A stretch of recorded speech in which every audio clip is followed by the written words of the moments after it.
And I see you have some help with you. Yeah. Wish I had a table, but it is what it is, I guess. We'll just set them right here on the floor. So, I just wanted to come and do this to kind of show y'all what y'all purchased over the last year. These are our new air packs, rib pack, and I also have some pictures of the new air compressor that Thomas has. He's going to put up on the board. That was along with that the grant money and the money y'all appropriated in the budget this year. Took a while to get everything in.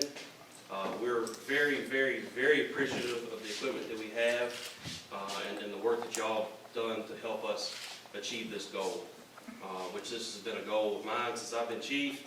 It was a goal of Kevin when he was chief, and it was a goal of Wes when he was chief. So it's been a long time coming.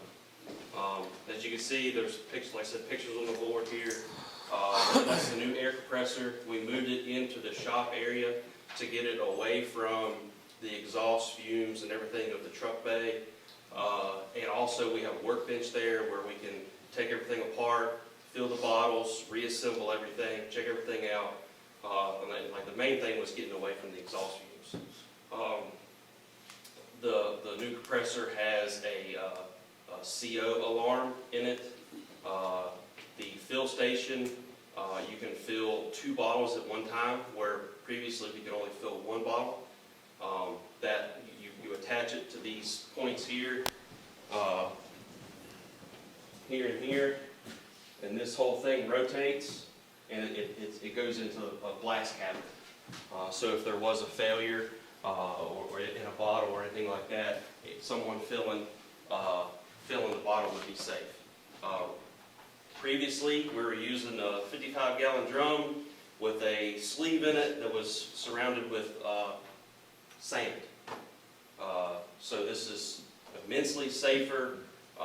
It's going to put a better quality air into our bottles, as well as it also gets us a higher pressure, because the old compressor couldn't do the pressures of the new packs.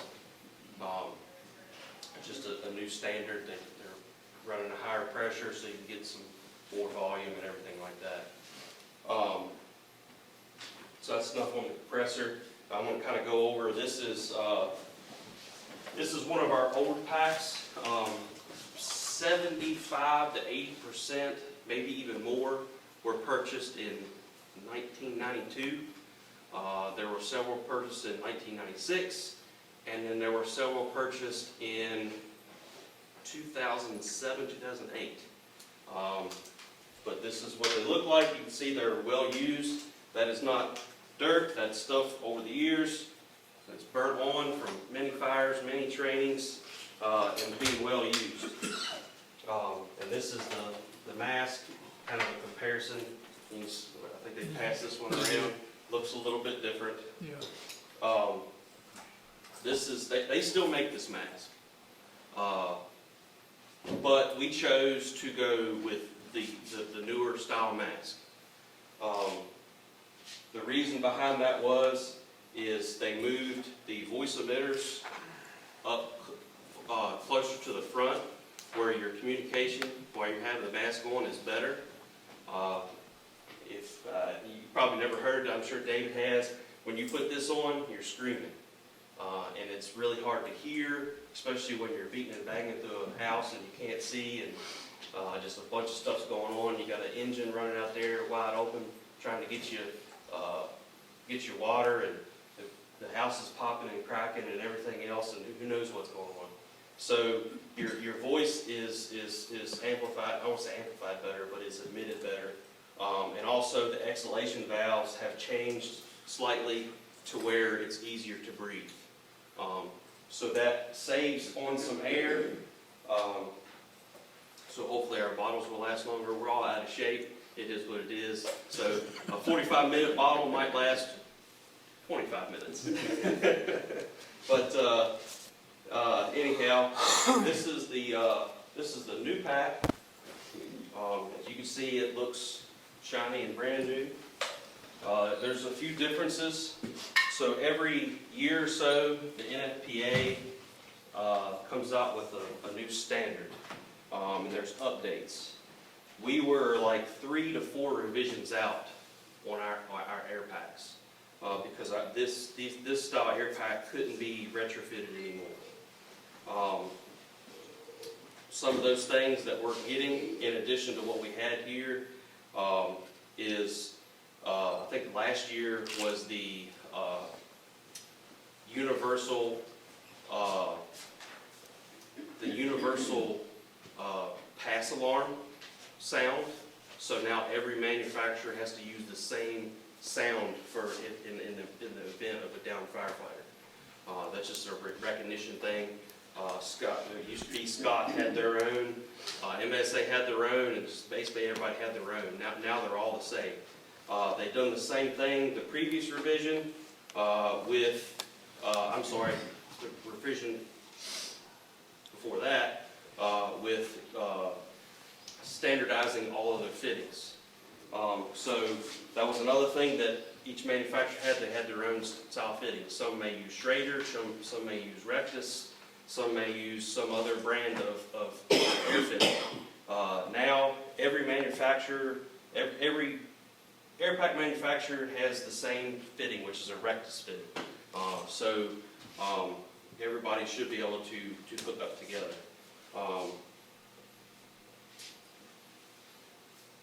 Also, our ladder truck, we're able to use air off the ladder truck. We have a bottle on the ladder truck. That way when we go up into the bucket, we can breathe off the truck air instead of only having to say 30 minutes in the bucket. We can get an extended time. Before, the only packs that could be used in that system would be the packs that were on the ladder truck. Now, every pack has one of these UBSS, which is a standardized fitting with all new air packs. So every one of our packs will be able to use the bucket air, as well as some of the county, if they have newer packs, they may be able to use that system as well. What else am I missing here on the packs? They're obviously more ergonomic. They have the back portion here, the lumbar support, it swivels, so as you're articulating up a ladder or crawling or whatever, it's more comfortable to wear. The padding's updated. You can actually tear this down. Every piece of fabric you can take off this pack and throw it in the wash machine. So their number one killer of firefighters is heart disease. Number 2 is cancer. So they're making a huge push on cancer and cleanliness, and that's one of the things that Scott's done, is where we can tear it down and get it clean. I think that's pretty much all. Another thing too is this is a 2216, so that's 2,216 psi. That's what's in this bottle. The new is 4,500. One of those NFPA standards was they updated it from the low pressure alarm would go off at quarter of your pressure, so 25%. The new standard now is at a third. So when you get down to a third of your air in your bottle, your low alarm would go off. So that gives you more time to exit the building when that does go off. We went with the higher pressure as well because our guys will have, with the change in the quarter and the third, we should have about the same amount of time, maybe a few more minutes more working time before that happens. So the other thing you see here, this orange thing, this is a RIT pack. So RIT stands for Rapid Intervention Team. We use this, I hope we never have to use this, to be very honest with you. But we would use this in the event of a downed firefighter or maybe a civilian, depending on the situation. But this has a bottle inside, It has all different kind of fittings. One for the low pressure side of the pack and one for the high pressure side of the pack. It also has a spare mask that does not have a nose cup, so you can assess the patient as you're dragging them out of the fire. You can see his entire face, and also a spare regulator. So any event, any failure that we may have on the fire ground in a fire, we can go in and rectify, whether it be low air, pack failure, mask failure, regulator failure. I mean, there's a number of things. So we have everything in this to where we can take this in and get that person, rectify the situation, and get them out. So we now have 2 of these actually, which comes in handy as well. We have one on our ladder truck, and then we also have one on our tanker. And our tanker goes to a lot of county calls, and a lot of times our ladder truck does not. So that's the reason why we were able to get 2, was because we could, that way, no matter the situation, we will have one of these packs with us when we go to a fire. So that's pretty much it in a nutshell. I just wanted y'all to see what y'all bought, because this whole project, between the air packs and the RIT pack and the breathing air compressor, cost it